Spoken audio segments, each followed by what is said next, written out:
Hello and welcome to the first tutorial of a series of tutorial I'm going to be making on 2013, Excel 2013 to be specific, because we have other application that we're going to also do as well. I'm going to go ahead and zoom the view from here to a little bit over 200%, so I'll be able to really focus on what we need to see. As you notice, there are columns and rows in Excel, and we have, if we start with sheet 1, of course I added to sheet 1 and sheet 2. I don't need them as we speak, but we need to go ahead and focus on sheet 1.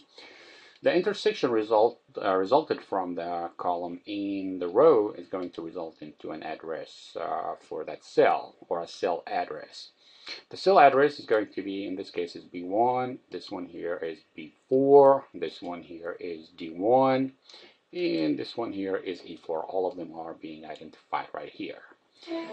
In Excel, we're going to have here a formula bar if we want to use it, or we could edit any sort of calculation that we need later directly on the cell. But let me go ahead and show you what could go inside a cell. Inside a cell, a word could go, like for example, I wanted to start doing some calculations starting with the month May. A value associated with that is a number. It's going to be aligned to the right, while the text or the label is going to be aligned to the left. Another thing could go in the cell is a format. For example, you see here I did actual color. And if I wanted to write something here, let's say another number here, if I wanted to go ahead and do that, I could do that. And of course, something like calculation, which is going to be associated with something that could go inside a cell.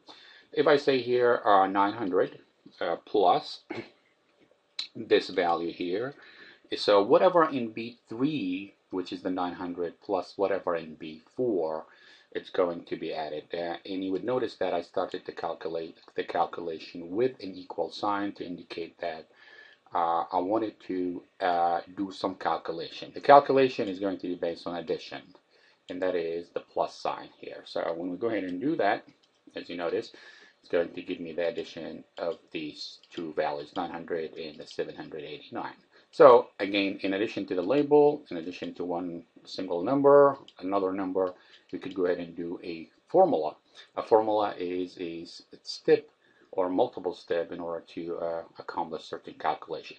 What else would go there? We could actually have a built-in function. What is a function? Something Excel could offer us for free. For example, I wanted to add this and this back, but instead of saying B3 plus B4, I could go ahead and do the same thing using a function. A function can be obtained directly if it's something like as common as the sum. I could go to this auto sum here and include that.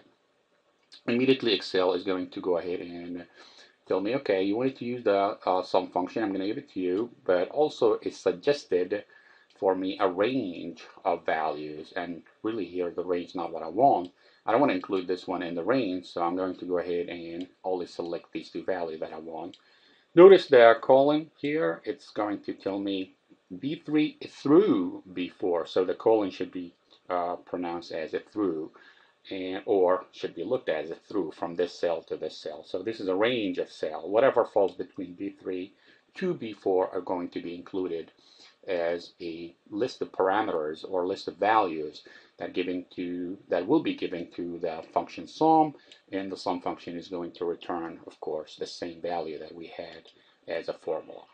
Other things could go inside the cell, but this is too early now for us to explore additional features or additional options. So we're going to go ahead and stop right there. Of course, what goes else beside this, the formatting here, additional formatting could go here, for example, a number that can be turned into a figure of currency. This is not actually currency, this is an accounting, because you can see that the dollar sign is all the way to the left. If I wanted to change that to the currency, go ahead and change that, and you will see that the dollar sign directly to the left of the 7, the digit 7 in the number 789. So those other things could be also established. If you wanted to add additional decimal points to the Notice here I'm clicking here to add 2 digits to the right of the decimal point. If I wanted to go ahead and format the number instead of saying 0.06, which is going to be 6%, I could go ahead and select that and turn it into a 6%. Notice if you followed any number in Excel with a percentage sign, it's going to be treated as a percentage, so you don't have to figure out if 0.06 is really 6%. Put the value formatted as a percentage is going to be treated as a percentage value. We could go ahead and talk about a lot of other things, but I want to focus on some calculation.